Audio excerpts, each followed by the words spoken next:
Hello viewers. लो भैया, हो गई सीरीज खत्म। गुंडागर्दी है ये। विशुद्ध गुंडागर्दी है ये। 3-0 से बांग्लादेश को निपटा दिया इंडिया ने। और क्या ही मैच हुआ आज का। और आज का मैच तो उस तरह का मैच हुआ है कि उसकी एनालिसिस मुझे ऐसे करने की इच्छा हो रही है जो मैं कभी भी नहीं करता हूं। मतलब बॉल टू बॉल। ऐसा लग रहा है कि बिल्कुल बॉल टू बॉल ही इसकी एनालिसिस करनी चाहिए, क्योंकि इतना मजेदार मैच हुआ आज। देखिए, मतलब ये सूर्य कुमार यादव की तारीफ करूं मैं या गौतम गंभीर की, क्योंकि सूर्य कुमार यादव तो पहले भी कप्तान था। लेकिन गौतम गंभीर के आने से मुझे ऐसा लगा है कि इस तरह का चेंज हुआ है कि जो कि हम सभी लोग अपने चैनल पे हमने पहले भी कई बार डिस्कस किया है कि इस तरह का ही अप्रोच होना चाहिए इंडियन टीम का। जैसे कि आज इन्होंने टॉस जीत लिया और टॉस जीत के पहले बैटिंग की। मैं तो पहले भी कह रहा था कि इनको, क्योंकि ये पहले मैच में इन्होंने टॉस जीत के पहले फील्डिंग कर ली थी, तो मेरा कहना था कि भाई आपको पहले बैटिंग करनी चाहिए, जिससे कि आप अपने आप को चैलेंज कर सके, क्योंकि आपकी नई टीम है और सामने वालों की तो पूरी पूरी फुल फ्लैश टीम थी, उनकी तो इंटरनेशनल टीम थी और आप तो नई टीम के साथ खेल रहे थे। तो आप अपने आप को चैलेंज करें। और मैं हमेशा ही मानता हूं कि जो टीम घर में खेल रही है उसको थोड़ा सा चैलेंज एक्सेप्ट करना चाहिए। और आप लोगों में से कई लोगों को तो याद होगा, मैं तो यहां तक कहता हूं कि टॉस को खत्म ही कर देना चाहिए किसी भी फॉर्मेट के गेम से। कि भाई ठीक है, आप जो होम टीम है वो, मतलब ये मान लीजिए कि वो टॉस हार गई है और जो विजिटर टीम है वही डिसाइड करेगी कि उसको क्या करना है। तो अब उसमें क्या होगा कि आप जो अपना विकेट बनाने का जो एडवांटेज है ना, उसको नलीफाई कर सकते हैं इस तरह से। तो कुछ तो फेयर गेम हो जाएगा ना। अब आप सभी को पता है कि होम टीम अपने हिसाब के विकेट बनाती है। T20 में उतना ज्यादा फर्क नहीं पड़ता है, लेकिन बाकी वनडे में या टेस्ट में तो होम टीम अपने हिसाब के विकेट बनाती है। और फिर उसमें टेस्ट मैचेस में तो खासतौर पे बहुत ज्यादा फायदा होता है इस चीज का। और उसमें फिर अगर होम टीम टॉस भी जीत जाए तो फिर तो बचा ही क्या है मैच में। तो इस वजह से ये, खैर जो भी है वो तो बहुत दूर की कौड़ी है, क्योंकि आईसीसी तो अभी बहुत छोटी छोटी बातों में ही फंसी हुई है। तो उसके बारे में भी हम डिस्कस करेंगे कि किस तरह से कुछ थोड़े बहुत रूल्स चेंज होने चाहिए। लेकिन ये तो बहुत बड़ी बात हो जाती है कि होम टीम को वो एडवांटेज ना दिया जाए टॉस का। वो तो बहुत ही दूर की कौड़ी है। लेकिन आज के मैच में बहुत बढ़िया किया इंडिया ने, पहले बैटिंग ले ली। और पहले बैटिंग लेने के बाद बैटिंग क्या ले ली, और मतलब जो शुरुआत हुई है, तो फिर तो क्या, आप सब लोगों को, अगर आप लोगों ने मैच देखा हो तो फिर तो हम क्या कह सकते हैं इसमें। पहले ओवर में 7 रन दिए मेहदी हसन ने, दूसरे ओवर में 16 रन ठोक दिए इसने अपने संजू सैमसन ने। आज संजू सैमसन ने क्या बैटिंग की है। हमारे चैनल पे बहुत सारे लोग संजू सैमसन के फैंस हैं। तो हम सभी लोग चाहते हैं कि भैया ये अच्छा करे। और मतलब क्या बताएं, लेकिन इसकी ऐसी बदकिस्मती रहती है कि अच्छा खेलते हुए भी कुछ ऐसा उल्टा सीधा शॉट मार देता है हमेशा। फिर उसके बाद जब कभी अच्छा भी खेलता है, साउथ अफ्रीका में इसने सेंचुरी भी बनाई, उसके बाद इसको टीम से निकाल दिया। तो ये एक्चुअली टीम मैनेजमेंट को भी इसके ऊपर भरोसा नहीं रहता है कि भैया, सबको इसके बारे में कोई डाउट नहीं है कि बहुत टैलेंटेड है, सब कुछ है, खेलते हुए अच्छा भी बहुत लगता है, लेकिन ये कब आउट हो जाएगा इसका कोई भरोसा नहीं है, या फिर कब गलत शॉट मार देगा। तो इस तरह की इसकी, और आईपीएल में भी हमने ये देखा है कि शुरुआत में अच्छा खेलता है 2-3 मैच और उसके बाद बस इसका सब कबाड़ा हो जाता है। तो इस वजह से आज मैं तो बहुत खुश हूं। एक तो देखिए क्या है, शराफत से खेलने वाला प्लेयर जो है ना, वो मुझे हमेशा पसंद रहा है। मतलब कोई एटीट्यूड नहीं है, कुछ नहीं है, बिल्कुल शराफत से बात करता है, कोई लड़ाई झगड़ा नहीं, कोई स्कैंडल नहीं, कुछ नहीं, किसी को गाली नहीं दी, किसी से कोई झगड़ा नहीं किया, शराफत से आता है, कोई फ्लैम्बॉयंस नहीं, कोई कान में बाली वाली पहन नहीं रहा है, कोई इंस्टाग्राम पे रीले नहीं चला रहा है। हाँ, इसके फैंस जरूर करते रहते हैं, इसके फैंस करते हैं, लेकिन ये कभी ऐसा कुछ नहीं कहेगा, ना कोई उल्टा सीधा स्टेटमेंट देता है, ना कभी किसी से इसकी कोई बहस हुई है। तो मतलब ऐसे आदमी को आप नापसंद करें, ऐसा कैसे हो सकता है। तो इस वजह से मुझे ये काफी पसंद है। आज मैं बहुत खुश हूं संजू सैमसन के लिए। और बीच बीच में तो मतलब अभी पिछले कुछ 1 महीने से तो मैं दुखी हो गया था इससे बहुत बुरी तरह से कि अरे यार अब क्या करें। और पहले मैच में इसके पास अच्छा मौका था, तब भी ये अच्छे 30 रन बनाने के बाद आउट हो गया। दूसरे मैच में मैंने इसको कोई दोष नहीं दिया, क्योंकि वो तो विकेट ऐसा था शुरुआत में कि बॉल फंस के आ रही थी और अब एज एन ओपनर गए हो, आपको तो मारना ही है, तब भी हमने इसको क्रिटिसाइज नहीं किया। लेकिन आज के मैच का इसने बहुत अच्छा फायदा उठाया और मुझे पूरी इसकी पारी के दौरान ये लग रहा था कि अब ये गलत शॉट मारेगा, अब कुछ गड़बड़ करेगा, लेकिन भगवान की दया से आज इसने ऐसा कुछ नहीं किया। बहुत बढ़िया। तीसरे ओवर में तंजीम साकिब आया, तंजीम साकिब ने 12 रन दिए और इसको अभिषेक शर्मा को आउट कर दिया। अब अभिषेक शर्मा को आज मतलब मेरे ख्याल से सबसे ज्यादा फ्रस्ट्रेशन आज अभिषेक शर्मा को हुआ होगा कि अब इसको सोचना चाहिए कि इसने क्या गलती की। मतलब देखा ना, भाला पहली ही बॉल पे घुमा दिया बल्ला, हो गया ना आउट। अब आउट होके पूरा मैच बाहर से देखा इसने। इंडियन टीम ने 297 रन बनाए, मतलब 300 रन बना दिए इंडियन टीम ने, जिसमें अभिषेक शर्मा ने 4 रन बनाए। अगर ये थोड़ा सा अकल से खेलता, अगर ये थोड़ा सा एक 2-4 बॉल देख लेता भैया।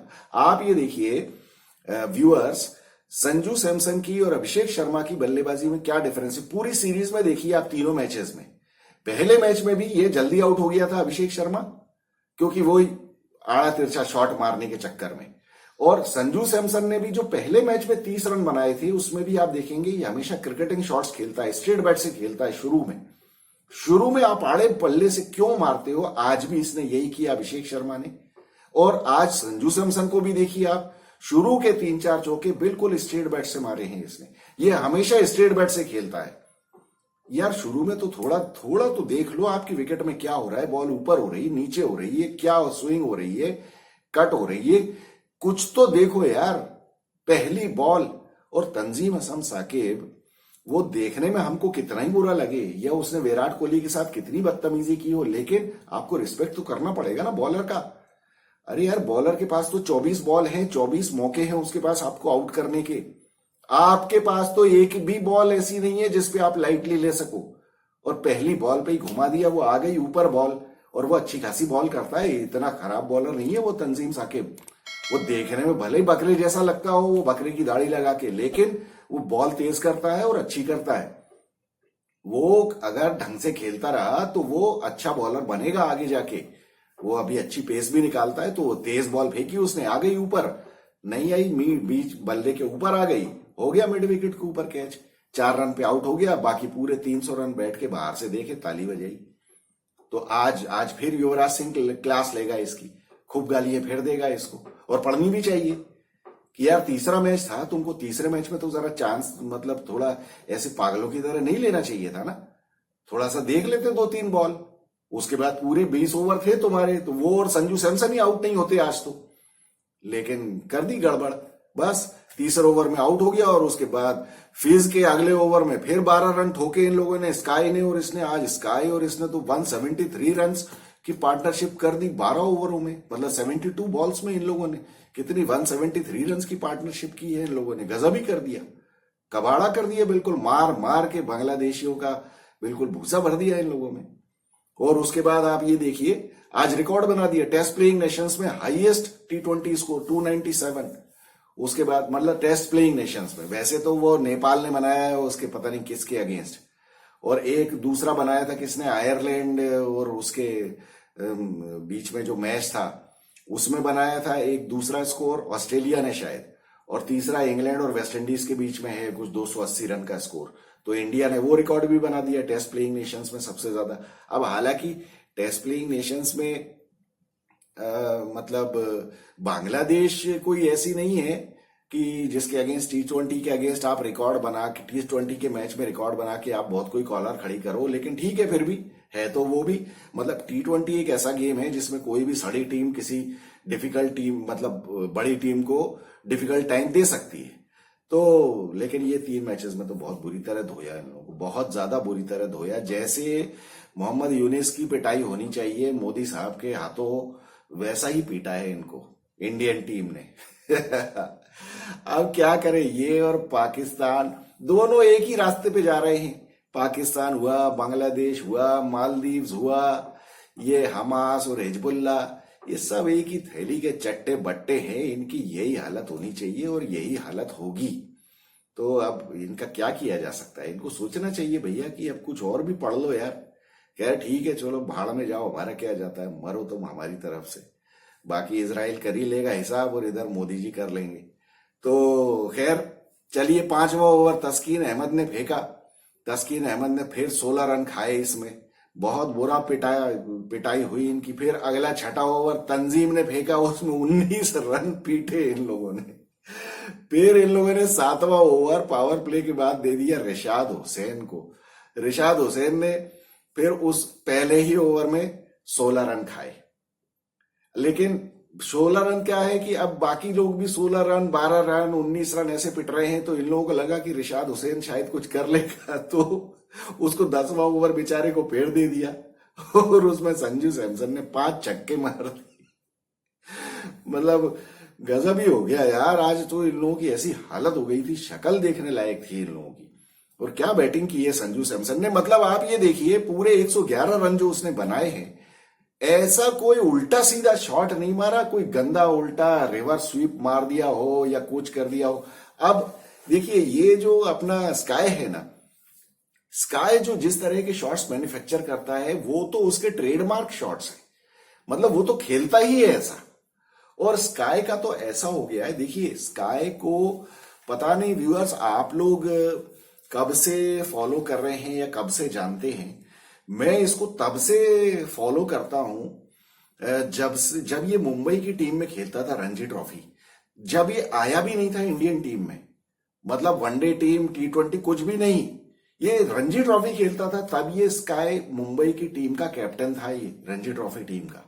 मैं तब से इसको जानता हूं और ये बहुत अच्छा खेलता था, मतलब ये 4 डे 5 डे क्रिकेट में बहुत अच्छा।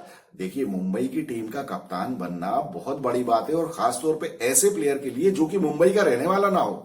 अब ये है तो वाराणसी का रहने वाला, उत्तर प्रदेश का, और वहां से जाके मुंबई में क्रिकेट खेलना और फिर मुंबई की रणजी टीम का कैप्टन बनना, ये बहुत बड़ी बात है। ये देखिए मुंबई के ना बड़े शुरूड़ क्रिकेटर्स होते हैं जो मुंबई बॉर्न होते हैं, मुंबई में जो पले बड़े होते हैं ना, ये लोग किसी बाहर वाले को आने नहीं देते अंदर। मतलब वहां तो ये हालत है। मैं आपको एक बात बताऊं, मुंबई की जो वेस्ट जोन की टीम बनती है अंडर 19 वगैरह में, तो वहां ज्यादातर मुंबई के लोग रहते हैं, मुंबई के प्लेयर्स रहते हैं।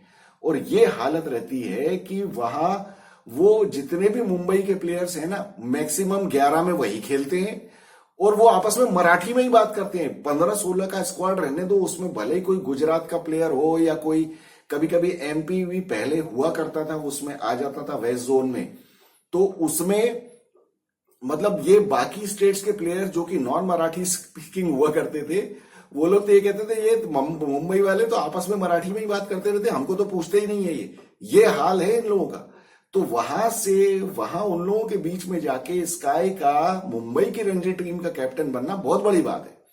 तो ये मैं इसको तब से जानता हूं, ये अच्छा खेलता था, लेकिन फिर इसको समझ में आ गया कि भैया मेरा कुछ होने जाने वाला नहीं। अच्छा इसकी एज थोड़ी ज्यादा ही थी, तो इसको मालूम था कि मेरा वनडे की टीम में और टेस्ट मैच की टीम में आना थोड़ा सा मुश्किल है, क्योंकि कंपटीशन हमेशा से बहुत ज्यादा रहा है, बहुत ज्यादा रहा है। क्योंकि ये जिस टाइम खेलता था रणजी ट्रॉफी में, उस टाइम वहां अजिंक्य रहाणे वगैरह थे, तो ये प्लेयर्स के होते हुए इसका टीम में आना मुश्किल था, क्योंकि ये बॉलिंग तो करता नहीं है।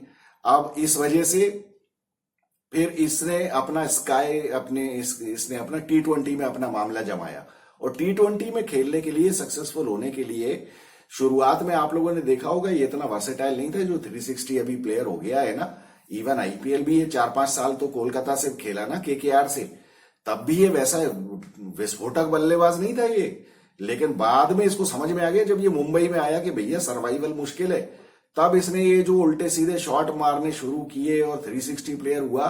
उसकी वजह से क्या हुआ कि इसका बाकी वनडे और टेस्ट का गेम ही खराब हो गया। आप लोगों को याद होगा जब ये वनडे खेलने जाता, ये खासतौर पे इसके जो स्वीप मारने की आदत है ना, और ये ऐसे आड़े टेढ़े शॉट जो मारता है ये, तो इसकी वजह से क्या हुआ कि ये टेक्निक इसने T20 के लिए डेवलप की। अब वो इतनी ज्यादा घर कर गई कि ये वनडे में भी वही, तो ऑस्ट्रेलिया के अगेंस्ट ये जो पहली बॉलों पे 3 बार पूरे 3 मैच की सीरीज में पहली बॉल पे आउट हुआ था 0 पे, जब इसको स्काई की जगह शून्य कुमार यादव का नाम रख दिया था इसका, वो सारे मैचेस में झाड़ू मारता हुआ आउट हुआ था। हर बॉल पे स्वीप मारने के चक्कर में आउट हो गया था, और तीसरा वनडे जो था उसमें तो डिफेंड ही नहीं कर पाया, सीधी बॉल निकल गई और बोल्ड हो गया था ये। तो ये इसकी ये कमी हो गई इसकी। और इस वजह से अब ये सिर्फ T20 का प्लेयर बन के रह गया। अब ये कभी भी मतलब वनडे में आपने देखा, ये वर्ल्ड कप में इसको पिछली बार खिलाया जरूर था, लेकिन कहाँ क्या कर पाया, ये कोई ज्यादा कुछ कर नहीं पाया। और फाइनल मैच में जहां इसकी बैटिंग आई तो वहां पे उन लोगों ने फंसा दिया इसको स्लोअर बॉल फेंक फेंक के। तो ये जो शॉट मारना है, ये जो ऊपर से स्कूप मारता है, उसके लिए फास्ट पेस चाहिए बॉल में। यहां पे प्रॉब्लम आ गई स्काई को। लेकिन T20 का तो बादशाह है ये, क्योंकि वहां पे तो बॉलर्स के नंबर ऑफ ओवर्स की भी रिस्ट्रिक्शन है, फील्डर्स की भी है, सब कुछ है। तो फिर वहां का तो ये बिल्कुल अनडिस्प्यूटेड चैंपियन है ये। तो इसने आज वही हाल किया। मतलब इतना ज्यादा फास्ट खेलने के बाद भी उसकी कोई बात नहीं हो रही स्काई की, क्योंकि संजू सैमसन ने एक्स्ट्रा ऑर्डिनरी बैटिंग कर दी। 10 ओवर में 152 रन स्कोर था, जब रिशाद हुसैन ने 5 छक्के खाए 10वें ओवर में। 10 ओवर में बताइए 15, और शुरू से लेके 15 का ही रेट लेके चलते रहे। गजब ही हो गया। मतलब एक टाइम तो हमको लग रहा था कि ये 260 वाट पे रुक जाएंगे, लेकिन फिर आखिरी में कर ही दिया। मतलब आज ये एक चीज बहुत अच्छी की इन लोगों ने, जब ये अपना ये स्काई आउट हुआ तो उसके बाद इन्होंने बहुत सही काम किया कि इसको रियान पराग को भेज दिया। रियान पराग को मतलब बैटिंग की जरूरत थी, क्योंकि पहले 2 मैचेस में उसकी बैटिंग आई ही नहीं। दूसरे मैच में जो आई बैटिंग, तो उसमें तो क्या मतलब 4-6 बॉल खेलने का मौका मिला था उसको। भले उसने 2 छक्के मार दिए, लेकिन आज बहुत अच्छा काम किया। तो ये काम गौतम गंभीर और स्काई ने बहुत बढ़िया किया है। हर प्लेयर को अपनी तरफ से मौका दिया है। आज जो टीम की बात हो रही थी, तो टीम में जो हमने कल दूसरे मैच के बाद हमने डिस्कस किया था कि अर्शदीप सिंह को तो रेस्ट देंगे ही देंगे, और हमने ये भी डिस्कस किया था कि हार्दिक पांड्या को रेस्ट नहीं देंगे, जैसा कि इन्होंने दिया भी नहीं। क्योंकि अब हार्दिक पांड्या तो और कुछ खेल ही नहीं रहा है, टेस्ट मैच तो खेल नहीं रहा है, तो अब उसके लिए तो ये आखिरी T20 है। अब इसके बाद उसके लिए तो रेस्ट ही रेस्ट है, उसको तो खेलना ही था। और रवि बिश्नोई को मौका मिलना था, तो वो मिल गया मौका। बाकी सारी टीम वो की वही थी। तो हमारी प्रिडिक्शन इस मामले में तो सही रही। हम लोग यही डिस्कस कर रहे थे कि टीम में तो कोई चेंज होने वाला नहीं है सिवाय अर्शदीप के, क्योंकि अर्शदीप की तो जगह पक्की है। बाकी ओपनर कोई और है ही नहीं, तो अभिषेक और संजू सैमसन ही खेलेंगे। और संजू सैमसन और अभिषेक दोनों ने ही रन नहीं बनाए थे, इसलिए तिलक वर्मा को मौका मिलने का चांस नहीं था। कि अगर मान लीजिए कोई और चेंज करते भी, तो उसके लिए जरूरी था कि संजू सैमसन और अभिषेक शर्मा ने कुछ रन बनाए होते, लेकिन उन्होंने कुछ नहीं किया था। इस वजह से वो कंटिन्यू किया उन्होंने। बस 10 ओवर में 152 रन, 10 ओवर में 152 रन पे 1 विकेट। फिर महमूदुल्लाह को लेके आए, तो महमूदुल्लाह ने भी खाए 14 रन, और फिर लेकिन स्काई आउट हो गया उसकी बॉल पे। तस्कीन अहमद ने 179 रन मतलब स्कोर पहुंचा दिया 13 रन देके। तस्कीन अहमद की बहुत पिटाई हुई, लेकिन बाद में तस्कीन अहमद को समझ में आया, तो उसने स्काई को जरा राउंड द विकेट बॉलिंग कर करके उसने थोड़ा बहुत परेशान किया। परेशान क्या किया, मतलब रन्स को थोड़ा सा उसने वो किया, कंट्रोल किया। महमूदुल्लाह ने 15वें ओवर में स्काई को आउट किया, और फिर उसके बाद जो धुलाई हुई सो हुई और चलती चली गई। रियान पराग ने भी अच्छे 18 बॉल में ठोक दिए। रियान पराग ने 14 बॉल में 34 रन ठोके। हार्दिक पांड्या ने 18 बॉल में 47। हार्दिक पांड्या ने तो क्या जबरदस्त धुलाई की है, बिल्कुल वही अपने वही स्वैग के साथ, और क्या बेहतरीन पीटा उसने, मजा आ गया। और बांग्लादेशियों की तो शक्ल देखने लायक थी। बांग्लादेशियों को तो ये लग रहा होगा कि यार हम कहाँ फंस गए यार। जैसा हम पहले दूसरे मैच के बाद कह रहे थे ना, इनको आटे दाल का भाव पता चल गया होगा कि ये मतलब आप लोगों को अगर याद हो, इन्होंने पाकिस्तान को जो पहला टेस्ट मैच हराया था ना, उसके बाद इन लोगों ने सेलिब्रेट नहीं किया था। आप लोगों को अगर याद हो, मैंने एक अपनी वीडियो में ये बात कही थी कि जब बांग्लादेश पहला टेस्ट मैच जीता पाकिस्तान से, तो पाकिस्तान के घर में जाके पाकिस्तान को टेस्ट मैच हराना बड़ी बात है इनके लिए। और ये पहला टेस्ट मैच जीते थे पाकिस्तान से, लेकिन इन लोगों ने सेलिब्रेट नहीं किया था। तो मैंने ये बात कही थी कि ये लोग काफी कॉन्फिडेंट लग रहे हैं, क्योंकि आदमी सेलिब्रेट करे कोई हिस्टोरिकल फीट अचीव करने के बाद, तो मतलब लगता है कि हाँ भाई ये लोग खुश हैं। लेकिन इन्होंने जब सेलिब्रेट नहीं किया, तो मैं यही कह रहा था कि इसका मतलब इनको मालूम है कि ये लोग पाकिस्तान को हरा सकते थे। तो इनके लिए कोई बड़ी बात नहीं थी, इनके लिए कोई मिरेकल नहीं हुआ था। इनको मालूम था कि वी कैन बीट पाकिस्तान इन पाकिस्तान। तो इतने कॉन्फिडेंट होने के बाद, बुरी तरह से पाकिस्तान को धुचलने के बाद ये लोग यहां आए, और फिर ये लोग क्या क्या उम्मीदें लेके आए होंगे, लेकिन ऐसी उम्मीदों पे पानी फिरा, ऐसा उम्मीदों का घड़ा इनका टूटा, सारा पानी बह गया, सब कीचड़ हो गया। तो दोनों तो टेस्ट मैच बुरी तरह से हारे। ऊपर से पहला टेस्ट मैच तीसरे दिन हार गए, दूसरा टेस्ट मैच 2 दिन से भी कम टाइम में हार गए, और कितनी बुरी तरह से हारे। बिल्कुल इनको पटक पटक के पीटा इंडिया ने। उसके बाद ये तीनों T20 में मतलब ये आसपास भी नहीं फटके।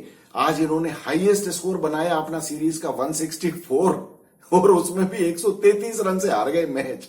तो बताइए इन लोगों का क्या होगा। और मतलब ये हालत हो गई कि तमीम इकबाल कमेंटेटर, वो तो गालियां बकने की नौबत आ गई उसकी, कि कह रहा है हमारा तो बोर्ड खराब है, हमारे बोर्ड में पॉलिटिक्स है, हमारा बोर्ड घटिया है, हमारे यहाँ कुछ हो नहीं रहा है। और प्लेयर्स कह रहे हैं, वो शंतो कह रहा है, कप्तान कह रहा है मेरे बॉलर सब खराब है, इन्होंने सबने खराब बॉलिंग की, सब बेकार है। ऊपर से कह रहा है कि अब मैं जाके वहां बोलूंगा बोर्ड को कि थोड़े ढंग के विकेट बनाओ, क्योंकि ये इनकी भी आदत वही है गड्ढे बनाने की। बांग्लादेश में गड्ढे बना बना के ये इन्होंने बड़ी बड़ी टीमों को हराया।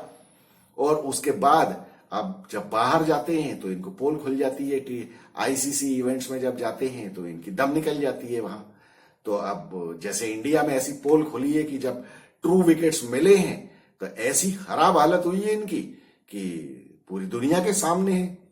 और मतलब पाकिस्तानियों की भी गालियां इनको पड़ रही हैं। हालांकि पाकिस्तानियों की गाली देने की उनकी हिम्मत नहीं हो पा रही है, क्योंकि उधर पाकिस्तान तो इंग्लैंड से ऐसी बुरी तरीके से हारी, और ऊपर से अब वो उन पाकिस्तानियों का तो खैर एक ही काम है, उनको तो इंडिया की तारीफ करनी है। उनका तो दिन में 5 बार उनको इंडिया की तारीफ करनी ही करनी है। तो वो इसी वजह से, क्योंकि उनको व्यूअर्स चाहिए, व्यू चाहिए इंडिया की तरफ से। अब इंडिया की बुराई करेंगे तो क्या होगा। लेकिन इंडिया तो अभी खेल भी बहुत अच्छा रही है। ऊपर से बांग्लादेश जो पाकिस्तान को धो के गई, तो अब उनको और अपनी टीम को गाली देने का मौका मिल गया है। पाकिस्तानी यूट्यूबर्स जो हैं या पाकिस्तानी एनालिस्ट जो हैं, उनको तो पता है बहुत अच्छा 1 पॉइंट प्रोग्राम है कि इंडिया में बहुत सारे बेवकूफ बैठे हुए हैं जो कि उनको व्यूज देने के लिए, उनको पैसे भेजने के लिए बिल्कुल तैयार बैठे हैं। बस पाकिस्तान को गाली दो और इंडिया की तारीफ करो।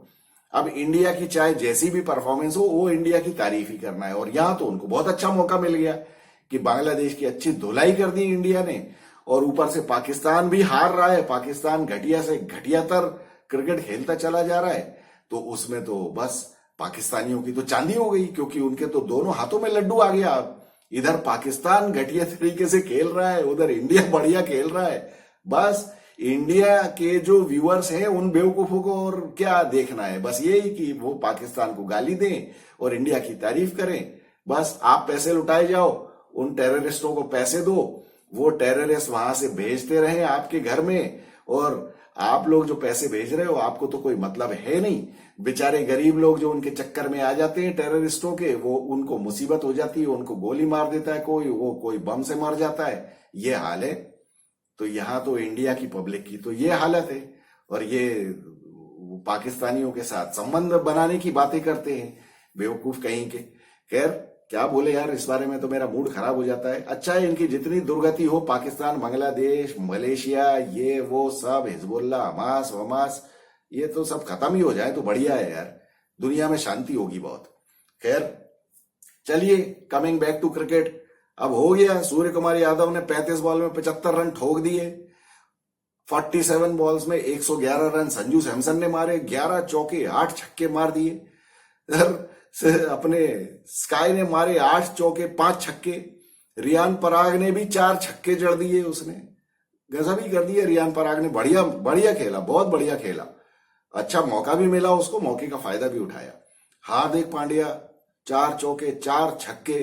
रिंकू सिंह ने भी बहती गंगा में हाथ धोया, 1 छक्का मार दिया उसने भी। नीतीश कुमार रेड्डी है वो, उसको क्या बोलेंगे, उसको तो 2 बॉल मिली खेलने के लिए, उसमें से 1 पे आउट हो गया। हो गया, हो जाता है वो। टोटल आप देखिए इन लोगों ने 4 और 1 5 4 9 5 14 और 8 22 छक्के मारे इंडिया ने। बाप रे बाप, 22 छक्के मारे, और 12 और 8 20 और 5 25 चौके मारे। बाप रे, 22 चौके, 22 छक्के और 25 चौके, हद कर दी यार। कितना पेटे हैं बांग्लादेशी। 297 फॉर 6। पहला विकेट इंडिया का गिरा अभिषेक शर्मा 23 रन पे 2.1 ओवर्स में। दूसरा 196, बताइए, मतलब विकेट गिरने का नाम ही नहीं ले रहा था। 173 रन की पार्टनरशिप इन्होंने 12 ओवरों में की, 72 बॉल्स में, जब संजू सैमसन आउट हुआ। फिर 206 पे स्काई आउट हो गया, वो हुआ 15वें ओवर में आउट। 276 पे रेयान पराग आउट हुआ, मतलब 70 रन की पार्टनरशिप इन लोगों ने कर दी 4 ओवर के अंदर। फिर हार्दिक पांड्या आउट हुआ 289 पे, वो हुआ 20वें ओवर में। वो ठीक है, अब हो गया, वो मिस हो गई बॉल, क्या करेंगे, कितने मारेंगे यार, 18 बॉल में 47 मार दिए, और क्या भगवान से मिलोगे। फिर उसके बाद बस नीतीश कुमार रेड्डी आउट हुआ और ये हालत हो गई। मेहंदी हसन ने दिए अपने 4 ओवर में 45 रन, कोई विकेट नहीं। तस्कीन अहमद की धुलाई हुई 4 ओवर में 51 रन, 1 विकेट। तंजीम हसन साकिब, ये विराट कोहली का शिकार, 4 ओवर में 66 रन, 3 विकेट मिले इसको, हालांकि ये बॉलिंग अच्छी करता है।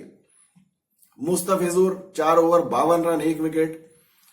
रिशाद हुसैन के 2 ओवर में 46 रन, जिसमें से 1 ओवर में ही 30 मार दिए उसने। संजू सैमसन ने 5 छक्के मार दिए, तो पहली बॉल कैसे मिस हो गई, नहीं तो 6 छक्के पड़ते। और इस बेवकूफ को कुछ समझ में ही नहीं आ रहा था, ना तो कप्तान बता रहा है, ना कोई बता रहा है, ना लिटन दास बता रहा है। भैया तू एक ही जगह फ्लाइटेड टप्पे पे दिए जा रहा है बॉल, और वो एक कदम बढ़ा के मारे जा रहा है छक्के, फिर भी कुछ नहीं यार। और फिर वो जो लास्ट बॉल उसने चेंज की, राउंड द विकेट आया, तो वो छोटी फेंक दी, उसमें भी छक्का खा गया। महमूदुल्लाह 2 ओवर में 26 रन, 1 विकेट। महमूदुल्लाह का आखिरी T20 था, हो गया, खराब हो गया बिल्कुल ही, ना रन बना पाया ना कुछ। फिर इसके बाद जो बांग्लादेश की बैटिंग शुरू हुई, उसमें परवेज हुसैन इमोन ने फिर वही गलती की जो अभिषेक शर्मा ने की थी। पहली बॉल पे ही उसको शॉर्ट पिच बॉल पे आउट हो गया, चला दिया बल्ला। तंजीद हसन को भी कुछ समझ में नहीं आ रहा था। तंजीद हसन को तो पहला मैच मिला, वो आउट हो गया 15 रन पे। शंटो बेकार है यार, शंटो ने कप्तानी में फिर आज वही गंदा शॉट मारा, वही जो सेकंड टेस्ट मैच में जडेजा के ऊपर मारा था पहली बॉल पे, आज वॉशिंगटन सुंदर रवि बिश्नोई की बॉल पे मार दिया, वो रिवर्स स्वीप लेग स्टंप के बाहर वाली बॉल पे, बिल्कुल एग्जैक्टली वही बॉल थी। जडेजा की बॉल तो लेग स्टंप पे थी, ये तो लेग स्टंप से भी बाहर जा रही थी, उस पर रिवर्स स्वीप मार रहा है।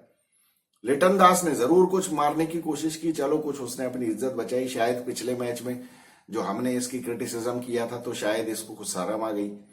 25 बॉल में 42 रन, 8 चौके मारे। तौहीर हृदय इनका अच्छा बैट्समैन है, अच्छा रन बनाए उसने, 42 बॉल्स में 63 नॉट आउट बनाए। कुछ तो फाइट किया उसने। महमूदुल्लाह आउट हो गया 9 बॉल में 8 रन। मेहंदी हसन ने 3 रन बनाए, रिशाद हुसैन 0, बाकी तंजीद हसन ने 8 रन बनाए।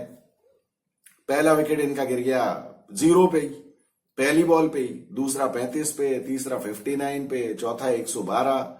वहां जब लिटन दास और इसने तौहीद हृदय ने कुछ वो किया, अपना पार्टनरशिप की, फिर लिटन दास 12वें ओवर में आउट हो गया। पांचवा महमूदुल्लाह आउट हुआ 14.2 ओवर्स में 130 के स्कोर पे। कुल मिला के हो गया कबाड़ा इनका, बांग्लादेश का। हो गए आउट ये लोग 164 पे, हार गए 133 रन से मैच। मयंक यादव ने 2 विकेट लिए, रवि बिश्नोई ने 3 विकेट लिए। रवि बिश्नोई का लेकिन वही है, रवि बिश्नोई गुगली के अलावा कुछ फेंकता नहीं है। तो बांग्लादेश तो ठीक है, लेकिन ये और बड़ी बड़ी टीमों के आगे दिक्कत होगी इसको। भले इसने 50 विकेट ले लिए T20 में, लेकिन आई एम नॉट सेटिस्फाइड। और नीतीश कुमार रेड्डी की देखिए, पहले ओवर में ही 20 रन ठोक दिए थे उसने, लिटन कुमार दास ने। आप लोगों को अगर याद हो, मैंने पहले T20 के बाद कहा था, I am not satisfied with Nitish Kumar Reddy's bowling. ये बॉलिंग बहुत कमजोर है इसकी, बहुत ज्यादा कमजोर है। इसको बॉलिंग में अपनी स्पीड बढ़ानी पड़ेगी, इस तरह से चलेगा नहीं। और आज तो मतलब ये घबरा गया या पता नहीं क्या हुआ, प्रेशर में आ गया। इवन बाद में भी जो इसने बॉलिंग की है, जो दूसरे तीसरे ओवर की, उसमें भी शॉर्ट पिच बॉल कर रहा है यार। तुम 130 की स्पीड पे शॉर्ट पिच बॉल करने से कुछ होगा नहीं, छक्का चौका पड़ने के अलावा कुछ नहीं होगा। तो इसको बॉलिंग अपनी इंप्रूव करनी पड़ेगी। और मुझे लगता है कि या तो इसकी लिमिटेशन है, तो शायद ये मतलब हार्दिक पांड्या की भी जगह ना ले पाए, मुझे ऐसा लगता है। आप देखिए, अभी हालांकि इसका तीसरा T20 मैच ही था इसके करियर का, तो अभी it is too early for me to say, लेकिन मुझे ऐसा लगता है कि ये हार्दिक पांड्या जैसा दम इसमें है नहीं। मतलब हार्दिक पांड्या को तो आपको पता है, शुरुआत में तो उसने काफी 2-4 साल तो बहुत अच्छा खेला ना, टेस्ट मैचेस भी खेलता था, सब कुछ खेलता था, जब तक कि उसको फिटनेस की प्रॉब्लम नहीं आई। लेकिन कोई की फिजिक उतनी कमजोर तो नहीं है जितनी हार्दिक पांड्या की थी, तो इसको लेकिन अभी फिटनेस की प्रॉब्लम तो है। इसकी भी कमर वमर में प्रॉब्लम हो गई थी अभी बीच में, लेकिन इसको अगर ये फिट रहता है तो अपनी स्पीड बढ़ानी पड़ेगी। बैटिंग तो इसकी अच्छी है, लेकिन स्पीड बढ़ानी पड़ेगी बॉलिंग की, अदरवाइज इंडिया की तलाश जारी ही रहेगी ऑलराउंडर की, मुझे ऐसा लगता है। तो चलिए, ये तो हो गई सीरीज। अब सीरीज के बारे में तो क्या, मतलब 3-0 से जीत गए हम लोग, कोई बहुत बड़ी बात तो थी नहीं इसमें। अक्षय बोल रहे हैं कि कॉम्पिटिटिव क्रिकेट क्यों नहीं हो रहा है। अब अक्षय यार, ये तो पता ही है आपको, कॉम्पिटिटिव क्रिकेट कहां से होगा यार, जब टीमों में इतना डिफरेंस होगा तो क्या होगा। इसीलिए ये बांग्लादेश वगैरह की टीम के साथ कोई बहुत ज्यादा मतलब खुश होने की भी जरूरत नहीं है, लेकिन ठीक है, मतलब ऐसी टीम को बहुत कन्विंसिंगली हराया, ये जरूर अच्छी बात है कि उनको आसपास भी नहीं फटकने दिया, क्योंकि उनकी तो नंबर 1 टीम थी ना, तो उस हिसाब से नई टीम ने बहुत कन्विंसिंगली हराया, तो बहुत अच्छी बात है। अजितेश कह रहे हैं कि looking forward to New Zealand series now. हाँ चलिए, अब ये सीरीज खत्म हो गई है, तो अब कल परसों में करते हैं हम वो, उसका प्रीव्यू करेंगे। अभी टीमें भी डिक्लेयर हो गई हैं, इंडिया की भी हो गई डिक्लेयर और न्यूजीलैंड की भी डिक्लेयर हो गई है। तो देखिए, अगर कल टाइम मिला तो मैं कल ही करूंगा उस वीडियो को। और फिर उसके बाद किलर AK-47 करें, great captaincy by Sky, what a spectacular knock by Nitish and Rinku. हाँ बढ़िया, वो तो बहुत बढ़िया काम किया है इन लोगों ने। वैसे एक बात मैं रिपीट करना चाहता हूं कि ये जो मैंने अभी शुरुआत में भी कही थी ये बात, कि इन लोगों ने बहुत, मतलब इसमें ये जो सीरीज हुई है, इसमें इन लोगों ने व्यूअर्स को कुछ क्रिटिसाइज करने का मौका नहीं दिया। जिस तरह की टीम इन्होंने खिलाई है ना, और सभी को मौका दिया है, जैसे कि खासतौर पे आज जो ये रियान पराग को ऊपर भेजा, मतलब ये लोग बिल्कुल भी उसमें नहीं आए कि हम नीतीश रेड्डी को हम ऑलराउंडर चूंकि बनाना चाहते हैं इसलिए हम उसको ही 4 पे भेज दें, या फिर हम रिंकू को भेज दें ऊपर क्योंकि रिंकू को भले एक ही मौका मिला है लेकिन हम रिंकू को भेजे। उन्होंने बहुत अच्छा काम किया, मतलब ये प्लेयर को मौका देने का बहुत अच्छा है कि अभी अगर मान लीजिए आज रियान पराग को नहीं भेजा होता और रियान पराग को फिर वही 6-7वें नंबर पे अगर मौका मिलता और बॉलिंग खेलने को नहीं मिलती तो उसका कॉन्फिडेंस एकदम ही खत्म हो जाता। तो अभी कम से कम रियान पराग को भी ये कॉन्फिडेंस मिलेगा कि नहीं, मुझे इन्होंने राइट ऑफ नहीं किया है।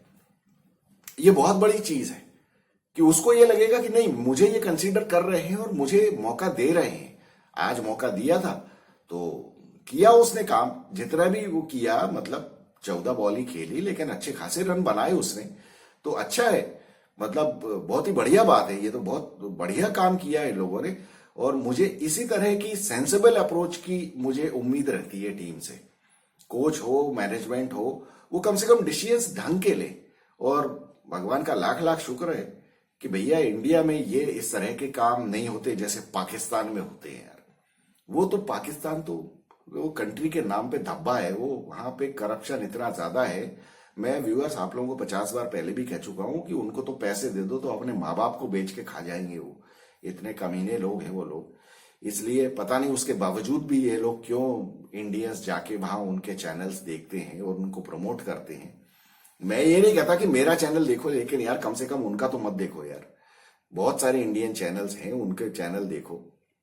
खैर चलिए व्यूअर्स, आप लोग बताइए आपको क्या, मतलब कैसी लगी सूर्या की कप्तानी या गौतम गंभीर। ऑब्वियसली ये सूर्या का अकेले का डिसीजन नहीं होगा, तो गौतम गंभीर का भी ये डिसीजन कैसा लगा। सारे प्लेयर्स को मौका मिला, Hardik Pandya man of the series भी हो गया, बहुत कम करने के बाद मैन ऑफ द सीरीज हो गया, ये तो उसको भी थोड़ा ताज्जुब हो रहा होगा लेकिन ठीक है, कभी कभी बहुत मेहनत करने के बाद भी कुछ नहीं मिलता है, और तो कभी कम करने के बाद भी हो जाए। और लेकिन खैर बैटिंग उसने बहुत अच्छी की, बैटिंग अच्छी की उसने इस पूरी सीरीज में, और उसका जो स्वैग था वो तो देखने लायक था, तो वो बड़ा मजा आया मुझे। और बस यही है कि अब IPL में थोड़ा सुधार ले, अपने हरकतें सुधार ले, तो वापस तेरी इज्जत आ जाएगी, नहीं तो फिर गाली खाएगा IPL में तो और IPL में हम भी गाली देंगे अगर हरकत की तो खैर ठीक है। अब मेरी इच्छा तो हो रही है बात करने की, जो इंडियन टीम डिक्लेयर हुई है, और जैसा कि हमने कहा भी था पहले कि अब इंडियन टीम के सामने सबसे बड़ी प्रॉब्लम ये आ रही है, जो कि हो भी गया, कि अब रोहित शर्मा अवेलेबल नहीं है। सुन रहे हैं कि मतलब सीरीज में, तो अब कप्तान बनाने की नौबत किसको आएगी, या न्यूजीलैंड सीरीज में इन्होंने जसप्रीत बुमराह को बना दिया है, क्योंकि उसके अलावा और कोई सीनियर प्लेयर है ही नहीं जो कि बन सके, जिसको अंग्रेजी आती हो, तो वो एक जसप्रीत बुमराह ही बचता है। तो ऑब्वियसली अब जसप्रीत बुमराह, भले हमारी पसंद नहीं है कि एज अ बॉलर उसको कप्तान नहीं होना चाहिए, लेकिन क्योंकि उसके ऊपर लोड बहुत है बॉलिंग का, तो लेकिन अब कोई ऑप्शन ही नहीं है, क्योंकि कोई सीनियर प्लेयर जो अच्छी अंग्रेजी बोल सके ऐसा कोई प्लेयर ही नहीं है इंडियन टीम में रोहित शर्मा के बाद। तो अब वो तो जसप्रीत बुमराह को अब ये बीड़ा उठाना ही पड़ेगा। बाकी तो फिर देखेंगे, अब जब हम जब डिस्कशन करेंगे हम टीम का, उस टाइम हम बात करेंगे इसके बारे में। तो आप लोग व्यूअर्स अपने क्वेश्चंस पहले ही भेज दें, क्योंकि अब हम टीम एनालिसिस करेंगे और न्यूजीलैंड के साथ क्या हो सकता है उसका प्रीव्यू करेंगे। और अब उसमें ज्यादा टाइम नहीं है, 12 तारीख तो आज होगी, 16 तारीख से पहला टेस्ट मैच है। तो आप लोग क्वेश्चंस अगर अपने भेज देंगे तो हम पहले ही डिस्कस कर लेंगे। हम 1 या 2 वीडियो भी कर सकते हैं पहले। तो प्लीज अपने क्वेश्चंस भेजिए, आप क्या क्या डिस्कस करना चाहते हैं, हम डिटेल में डिस्कस करेंगे। I look forward to hearing from you. This is Vikas Saxena, the biased analyst. Thank you so much.